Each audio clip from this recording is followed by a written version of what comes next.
नमस्कार दोस्तों। आज मेरे मन में आया कि मैं कुछ खेसारी लाल यादव के लिए बोलूं। हम बहुत अच्छे दोस्त नहीं हैं, हमारी मुलाकात भी बहुत कम होती है, लेकिन हां, जब भी मुलाकात होती है वो शख्स पैर छूता है और मैं गले लगाता हूं। सम्मान हमारे दिनेश लाल यादव निरहुआ सब सम्मान करते होंगे, लेकिन सम्मान में जो सबसे पराकाष्ठा है, किसी का भी हाथ जोड़ लेना, प्रणाम कर लेना, निरहुआ जी हुए, खेसारी जी हुए, ऐसे तो अब सम्मान भी जब अगला आदमी सम्मान देगा, जो जैसा सम्मान देता है वैसा सम्मान पाता है। अभी तो चिंटू है, गोलू है, ये बच्चे कहीं भी मिलते हैं, किसी के सामने भी पैर छू लेते हैं, मेरा गले लगा लेते हैं, लेकिन अब जरूरी थोड़ी सबका पैर छुए हो, ये अलग मुद्दा हो गया। लेकिन अब मैं बात यहां सिर्फ खेसारी का कर रहा हूं। तो खेसारी जब भी मुझे मिले हैं,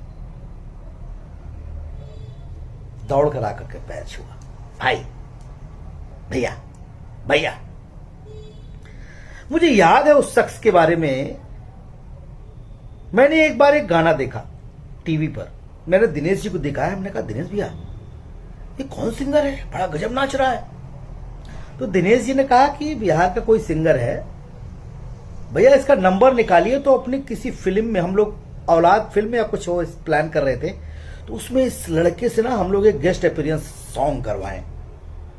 किसको पता था कि जिस लड़के के बारे में हम लोग ये सोच रहे हैं कि वो लड़का गेस्ट अपीयरेंस करे, वो आगे चल करके क्या कर जाएगा। तभी मुझे पता चला कि नहीं, हाँ, मनोज तिवारी जी के यहां उनके बंगले पर मैं बैठा था, तभी विकास वीरप्पन के साथ खेसारी जी आए और मुझे देखते ही, अरे भैया प्रणाम, आप लोग तो भोजपुरी के धरोहर बानी और ये वो। मैंने कहा यार ये लड़का तो बड़ा हैंडसम लग रहा है, चैन वैन पहने हुए स्टाइल में। बोले भैया मैं जो है एक्टिंग में कोशिश कर रहा हूं। वहां मुलाकात हुई और उस मुलाकात के बाद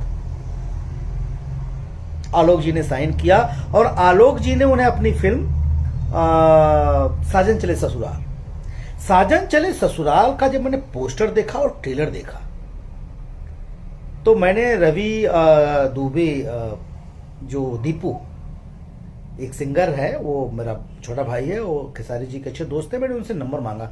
मैंने कहा कि मुझे खेसारी का नंबर दीजिए, मुझे बात करना है। मैंने खेसारी को फोन किया, मैंने कहा बॉस मैं मनोज टाइगर बोल रहा हूं। हाँ भैया प्रणाम। मैंने कहा यार बड़ा बेहतर फ्यूचर है आपका, कमाल का जो है आप परफॉर्मेंस दिए और बहुत गजब फ्यूचर है। पता है ऐसा कॉन्फिडेंस के साथ शायद ही कोई जवाब दे पाए। बंदे ने मुझे क्या जवाब दिया फोन पे, बस ऐसे आसिर बात बनाए रही, एक दिन अमिताभ बच्चन बन के दिखा दे। देखिए अमिताभ बच्चन जो भी हैं वो अलग बात है, पर कॉन्फिडेंस देखिए, हिम्मत देखिए। मैंने कहा बाप रे बाप, वो तो मेरे मन में आया कहीं लड़का ओवर कॉन्फिडेंट तो नहीं है। लेकिन खेसारी लाल यादव कहते हैं कि मेरी आवाज अच्छी नहीं है, मैं सिंगर हूं, मेरी बॉडी नहीं थी, मैंने बॉडी बनाई। आज वो बंदा जहां भी है अपने मेहनत के बल पर है, किसी का योगदान नहीं उसके करियर में। अगर कोई कहता है कि खेसारी लाल यादव के करियर को बनाने में किसी ने मेहनत की है, नहीं, वो जहां भी है बंदा अपनी मेहनत के बल पे। और मैं ये बात चापलूसी में नहीं कर रहा हूं, मनोज टाइगर कभी घंटा किसी की चापलूसी नहीं करता। खेसारी लाल यादव से आप लोग पूछ लीजिएगा, मैं खेसारी लाल यादव को भी फोन भी नहीं करता हूं। प्रोड्यूसर आया, साइन किया, अच्छा रोल हुआ तो किया, नहीं तो नहीं किया। लेकिन यह मैं छाती ठोक कर कहता हूं कि वो कर्म योद्धा है, जहां वह अपने बल पे है। मैं एक वाकया बता रहा हूं, मैं अभी बाप जी फिल्म कर रहा था, बहुत सारी सिचुएशन ऐसी आती थी जहां लगता था कि बाप डाउन हो रहा है। वो बंदा मुझसे कहता था कि भैया बाप जी है तो बाप जी को थोड़ा स्ट्रांग होना चाहिए। अब चाहे मन से कह रहे हो चाहे नहीं कह रहे हो, लेकिन उस फिल्म को बनने में खेसारी ने बहुत सपोर्ट किया। मेरे रोल के साथ कभी उन्होंने छेड़छाड़ नहीं की। वो बंदा इतना, मैं एक सबसे खास बात है उस बंदे के अंदर कि बर्दाश्त करने की क्षमता की पराकाष्ठा है। या कई सिचुएशन ऐसी आई हैं जहां लोगों ने बदतमीजी करने की कोशिश की। एक सेट पर हम थे जहां पर कुछ लोगों ने बदतमीजी की, लेकिन इतना पेशेंस, इतना धैर्य दिया। मैंने पूछा था एक बार कि यार बिग बॉस में गए तुम, वहां जो बोलते रहे, बोला भैया वहां पे वो लोग चाहते थे कि मैं बदतमीज बनूं, मुझे बदतमीजी तो मेरे ब्लड में ही नहीं है, मैं बदतमीज कैसे बन सकता हूं। एक बार मैंने खेसारी लाल यादव से कहा कि भैया ये गाने वाने ब्रो जो गाते हो सब लोग, इस पर थोड़ा सुधार करिए। हाँ भैया किया जाएगा, अच्छा गाना कहा जाएगा। सही बात आप कह रहे हैं, नहीं एकदम सही कह रहे हैं। हम लोग बातों को सुनना और उस पर अमल करना, कम से कम सुनता तो है। मैं कभी कोई बात चिंटू को गुस्से में बोलता हूं, निरहुआ जी को गुस्से में बोलता हूं, गोलू को गुस्से में बोलता हूं। ये हमारे स्टार ऐसे हैं। मेरा छोटा भाई निरहुआ, मैं तो, मेरे छोटा भाई है, गोलू मेरा बच्चा है, चिंटू बच्चा है। पर ना इन लोगों के अंदर वो पेशेंस है। ये लोग ना किसी चीज को सार्थकता सुनते हैं। उनको पता है कि ये मनोज टाइगर जो है दिल से कुछ नहीं बोलता। बुरा लगा बोला। मैं खेसारी के लिए भी मैं उनकी कई बातों पर उनका विरोध भी किया हूं, उनके मुंह पे बोला हूं, लेकिन जो बोल रहा होता मुंह पे बोलता हूं। लेकिन मैं एक बात कहता हूं,